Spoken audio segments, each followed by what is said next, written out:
Bueno, tengo que darles las gracias por la gentilísima invitación para formar parte de este panel, que para mí es especialmente querido por varias razones. Primero, porque hay una referencia muy directa a Nicaragua. Yo llevo a Nicaragua muy dentro de mi corazón porque marca un antes y un después en mi propia conciencia política. Hasta Nicaragua en los 80, cuando yo la visité para conocer las delicias de la revolución sandinista, yo era un socialdemócrata tibio, moderado, si ustedes quieren, pero era un socialdemócrata convencido.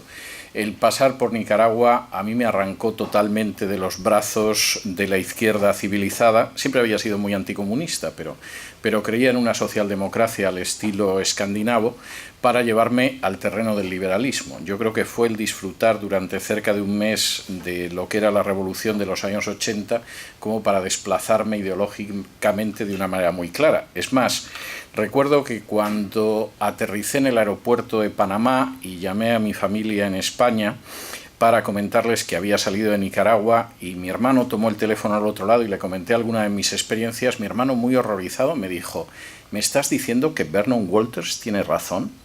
Y le dije: tengo que decirte que Vernon Walters tiene muchísima razón, lo cual causó una especie, yo creo que de trauma a mi hermano. No sé si por eso no me ha perdonado todavía a estas alturas. De modo que Nicaragua para mí es muy interesante. Es todavía más interesante el tema del fraude electoral, porque yo estoy convencido de que el fraude electoral está por debajo de algunas de las tomas de poder y sobre todo la conservación del poder por parte de determinados movimientos políticos. Déjenme que les cuente una anécdota para luego explicarles lo que entiendo por fraude electoral. En el año 1875, en un condado del estado de Mississippi, en el sur de Estados Unidos, el condado de Jones, una serie de votantes que habían decidido otorgar su voto al Partido Republicano se encaminaron hacia la mesa electoral. Como estaban absolutamente convencidos de que votar republicano en ese condado era peligroso, iban convenientemente armados. En su mayoría eran negros, pero había varios blancos entre ellos, y concretamente el que encabezaba el grupo era además un antiguo veterano del Ejército de la Confederación y era blanco. Y cuando entraron finalmente en el pueblo, incluso empezaron a cantar, supongo que intentando darse sobre todo ánimo, no con el deseo de provocar, el John Brown's Body, en el sentido de que ellos tenían una idea muy clara de lo que iban a votar. Iban a votar al Partido Republicano, creían en las enmiendas que se habían introducido en la Constitución de los Estados Unidos y, por supuesto, pensaban que el país había cambiado y había cambiado para bien después de la Guerra de Secesión. Cuando llegaron al colegio electoral se encontraron con que todas las papeletas que había para votar eran solo del Partido Demócrata.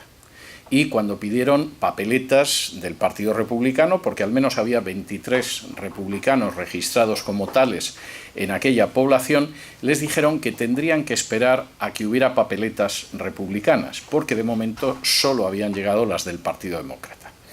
Esta gente, con un gesto que efectivamente dejaba poca lugar a dudas sobre la resolución que tenían de votar al partido de su elección, dijeron que estaban más dispuestos a morir que a marcharse antes de que llegaran las papeletas del Partido Republicano. Con lo cual, las papeletas del Partido Republicano, casi como si fuera un acto de magia, aparecieron en ese momento y pudieron depositar su voto todos los que habían ido. Cuando se produjo el recuento de los votos esa noche, había 419 papeletas del Partido Demócrata y solo 2 papeletas del Partido Republicano. Esto no solamente sucedía en Jones, en Mississippi, sino que se producía en otras zonas del sur. Y ese fraude implicaría que en 1876, durante la elección presidencial que se produjo al año siguiente, pues se acabara el periodo de la reconstrucción, se diera marcha atrás del avance en los derechos civiles que se había producido en los estados del sur y se entrara en una situación política que realmente solo se remontó ya a los años 60 del siglo siguiente, del siglo XX. La base había sido el fraude electoral. ¿Qué es el fraude electoral? Y voy a intentar explicar esto en los próximos minutos. Primero, el fraude electoral es una práctica moderna, Curiosamente, los atenienses, que crearon la primera democracia de la historia y que estaban empeñados, igual que los norteamericanos, en llevar la democracia a todos los lugares del mundo en el que vivían, crean ustedes que con un éxito relativo, más o menos como Estados Unidos después en el siglo XX, cuando hicieron la crítica de la democracia, curiosamente jamás hablaron del fraude electoral. La democracia era una democracia directa, el número de personas que votaba era reducido y el sistema electoral era tan exacto, había unas máquinas en las que se arrojaba una piedrecita de colores y esto se hacía además por barrios, que el fraude electoral era imposible. De modo que hablaron de que la democracia permitía que los estúpidos llegaran al poder, hablaron de que la democracia degeneraba en demagogia, pero nunca se ocuparon del fraude electoral porque el fraude electoral como tal era imposible. Era una democracia demasiado pequeña, demasiado limpia, demasiado bien organizada a la hora de votar como para que el fraude electoral fuera posible, no era planteable. El fraude electoral, aparte de ser una práctica moderna, es una práctica que no debe de confundirse con otras prácticas viciosas que son negativas para la democracia, pero que no implican un fraude. Por ejemplo, el fraude electoral no es lo mismo que el famoso gerrymandering, que ustedes saben que es ese retrazado de los distritos electorales, de tal manera que si lo retrasamos de esa forma sabemos que vamos a obtener la alcaldía o un escaño en el Congreso o algo por el estilo, precisamente porque hemos retrasado eso. Bien, el gerrymandering, que deriva su nombre de esa práctica en Estados Unidos, puede ser inmoral si ustedes quieren, puede ser discutible en términos éticos, no es un fraude electoral, simplemente es trazar de nuevo lo que sería el ámbito de un colegio electoral. Y además quiero decir que en algunas ocasiones no significa que se vaya a tener ningún éxito. Por ejemplo, en España, en las últimas elecciones autonómicas, el gobierno de Castilla-La Mancha decidió retrasar las circunscripciones, lo cual no evitó que perdiera las elecciones autonómicas. Es decir, esto a veces funciona y a veces no funciona. No es fraude electoral tampoco la creación de clientelas. Acepto todas las críticas que se puedan hacer a la formación de clientelas que otorgan el voto precisamente porque uno promete una serie de prebendas y beneficios, no pocas veces injustos, no pocas veces pintados de manera demagógica, pero el fraude electoral no tiene nada que ver con la formación de clientelas. Puede ser un vicio, pero no implica un fraude y tampoco lo es una desproporción enorme en los medios de comunicación. Personalmente me desagrada mucho las desproporciones en el tratamiento de candidatos en los medios de comunicación, pero no es un fraude electoral y según se ha visto en los últimos tiempos en Gran Bretaña, en Colombia y en Estados Unidos, no es garantía en absoluto de ganar en las urnas. Se puede tener una hegemonía considerable en los medios de comunicación y al final eso no significa que uno va a obtener el resultado que busca. ¿Qué caracteriza al fraude electoral? Yo diría que fundamentalmente tres conductas, que vienen siempre unidas y que no siempre se dan las tres juntas, pero que efectivamente llaman al fraude electoral, y esto me obliga a volver a la anécdota histórica con la que empezaba esta exposición. La primera es la falta de acceso a las urnas.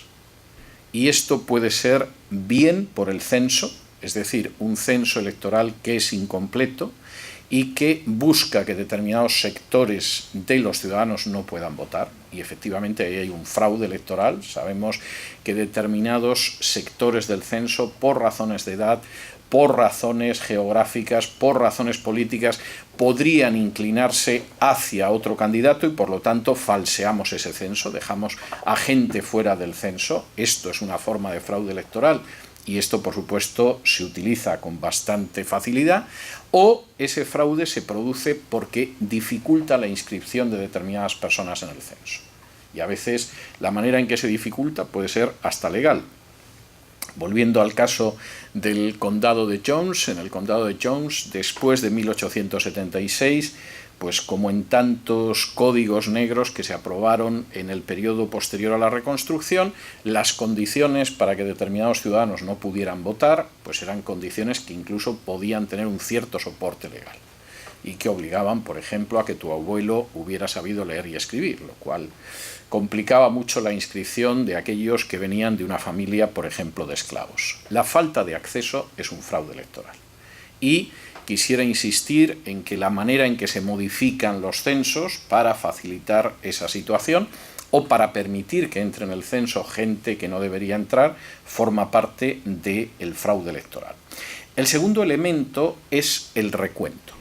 Es decir, un recuento que no es limpio, que no se corresponde con aquello que se ha votado y que, por lo tanto, permite que los resultados electorales que se dan no se correspondan con la realidad, que sean resultados fraudulentos. No cabe la menor duda de que hubo más de 2 republicanos votando en el condado de Jones en aquellas elecciones de 1875, al menos debía de haber habido 23, pero hubo 2 papeletas, 2 votos republicanos que se aceptaron sobre 419 demócratas. Y el fraude electoral en el recuento es, yo diría, que uno de los elementos más claros. Hay un episodio, yo creo que en una de las novelas que mejor refleja lo que fue la España de la guerra, anterior a la Guerra Civil, que es una trilogía que se llama Vísperas, escrita por un autor español en el exilio que se llamaba Manuel Andújar, donde se recoge una votación en un pueblo español a inicios del siglo XX. Y la candidatura alternativa a la gente que domina el pueblo efectivamente arrasa en las elecciones. Es votada por la mayoría del pueblo que quiere un cambio de lo que ha sido la manipulación de la política local por la gente de siempre. Pero en el recuento no hay interventores de la otra parte. Y cuando se produce el recuento de votos, el conteo, de pronto el secretario del alcalde le dice: han arrasado. Yo creo que tendríamos que darles al menos un concejal.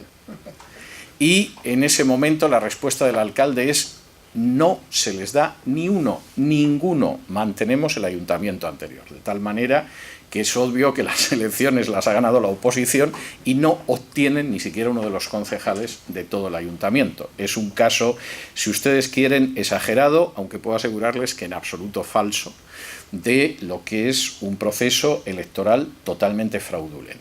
Y yo personalmente tengo enormes dudas sobre el recuento de procesos recientes en Bolivia, en Venezuela o en Nicaragua. No estoy diciendo que llegue al extremo de lo que sucedía en esta novela, en Vísperas, de Manuel Andújar, pero no cabe la menor duda de que el recuento, un recuento que es falso, forma parte del fraude electoral. Y yo diría que forma parte esencial. El tercer elemento que forma parte, y por cierto tengo que decir, dicho sea de paso, esto significa que cuando se envían observadores internacionales a ciertos procesos electorales, sería interesante que los observadores internacionales no se limitaran solo a sentarse en las mesas, sino que, por ejemplo, supieran cómo se ha elaborado el censo electoral o, en un momento determinado, conocieran el mecanismo de recuento en las mesas.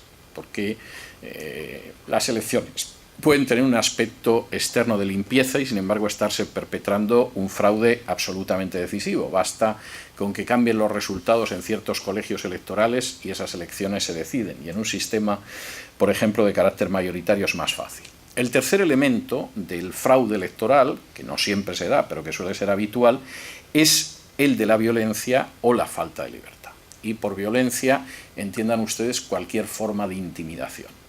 Es decir, en el momento en el que una persona, por ejemplo, se encuentra con que no puede votar de manera secreta, sino que su voto es un voto que inmediatamente permite identificarle dentro de una colectividad, el factor de fraude es tremendo. Hay una violencia clara. Habrá gente que no irá a votar, habrá gente que irá a votar y en un momento determinado puede votar en contra de lo que querría simplemente para no quedar señalado en medio de esa colectividad, y ahí hay un elemento de violencia, de intimidación. No siempre la violencia tiene que ser física, que efectivamente deriva en un fraude electoral. Y, por ejemplo, la inexistencia de sobres donde se pueda introducir el voto, la inexistencia de cabinas donde uno pueda ocultarse para votar, etcétera, etcétera. Bueno, eso seguramente en el condado de Dade, en Miami, no tiene especial trascendencia, pero en determinados lugares del mundo puede ser muy problemático. Eso incluye no solamente las naciones al sur del Río Grande, sino que incluye, por ejemplo, estoy pensando lugares de España. Es decir, votar, por ejemplo, en las Vascongadas o en Navarra o en Cataluña sin esas medidas es abocar al fraude electoral, porque efectivamente es muy arriesgado votar en contra de los nacionalistas en ciertas regiones españolas. Y cuanto más pequeña es la población, evidentemente uno se encuentra con más peligro, y en algún caso, al final, eso significa que la gente tiene que acabar marchándose del lugar en el que vive, aunque no sea el Deep South de después de la Guerra Civil. Y estamos hablando del siglo XXI. Por lo tanto, resumiendo y concluyendo, el fraude electoral es una realidad. Me encantaría decir que en todos los sitios donde hay votaciones no pasa, pero es una realidad. Ese fraude electoral se puede perpetrar de una manera relativamente fácil de ocultar. Incluso puede haber algunos observadores internacionales y perpetrarse perfectamente el fraude si uno no conoce por lo menos algo de la sofisticación con que se perpetra en el día de hoy, y por supuesto va en la falta de acceso a votar, en la falsificación del recuento o en la intimidación. Y además yo me atrevería a decir que no solamente es que existe y es una realidad lamentable, sino que seguramente es muy importante para mantener gobiernos de carácter totalitario como el que existe en estos momentos en Nicaragua o en Bolivia o en Venezuela, en mayor o menor medida. Y no quiero hablar ya cuando lo que está en el aire pues puede ser un posible referéndum revocatorio, si es que se llega a convocar en algún momento, o algún tipo de medidas que, si no desplazar del poder, pueden erosionar el poder casi absoluto que tiene cualquiera de estos gobiernos. Esta es la situación y, sinceramente, no basta con interventores, no basta con observadores, y exige un compromiso de limpieza que sea respaldado por la comunidad internacional y que conozca bien esos mecanismos de fraude electoral. Muchísimas gracias.